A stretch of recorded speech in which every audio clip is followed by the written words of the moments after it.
Assalamualaikum dan salam sejahtera. Ini merupakan panduan sangat mudah macam mana nak edit video yang kita dah dapat kat Gemini Gen tu. Kita nak edit kat CapCut PC. Kenapa saya guna CapCut PC? Sebab saya guna PC lah panduan ni.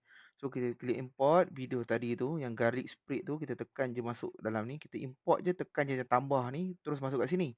So dekat ujung, kalau ikut kat ni, satu saat yang pertama tu adalah gambar tau.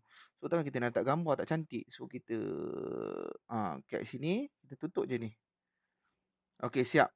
So kat sini ratio, kita pilih ratio 9:16 TikTok. So kat sini dia akan nampaklah gambaran TikTok tu besarkan sikit. Besarkan sikit. Dah siap kat sini. Ini cara saya buat lah. So caption auto detect generate. Saya guna CapCut Pro, so dia tak ada apa-apa halangan lah. So dah siap apa macam ni, kita tekan template, kita boleh guna template kat sini. Saya menggunakan ChatGPT Pro. Kalau anda tak ada ChatGPT Pro, mungkin anda kena guna cara yang free lah. So kita pilih mana, kita nak pakai mana. Saya nak pakai mana eh? Pakai ni je lah. Tekan ni. So dia akan keluar macam ni. So kita naik ke atas sikit. Atas sikit, boleh atas sikit. So tak adalah bawah sangat. So kita tekan Bau play. dia balik spread chef ustazah ni memang senang, sedap dan cepat. Sapu saja terus jadi macam roti galik cafe. Serius, memang wajib ada dekat dapur. Okay, siap. So audio dekat dalam ni pun kita boleh adjust sebenarnya. So kita boleh enhance quality dia, bagi dia jadi lagi cantik. Kalau yang CapCut Pro lah. So reduce image noise.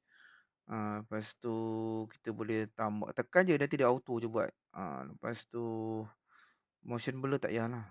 So tu saja. Kalau audio, kita boleh enhance voice. Kita boleh reduce noise. So tak payahlah. Kita abaikan je. Dah siap ni kalau ikut. So Bau dia pun dah buat saya lapar. Garlic spread chef ustazah ni memang okey, dah siap macam ni, tekan export. So kita export saja.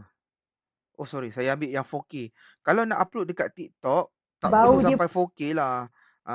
Buat 1080 cukup. Saya 4K. Kalau 4K ni kelebihan dia kalau anda nak main game kat YouTube.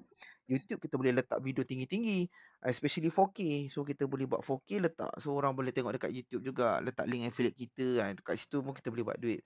Ada viewer kat situ kan. Semoga memberi manfaat lah video ini. Jika ada apa-apa pertanyaan boleh tanya dalam grup nanti.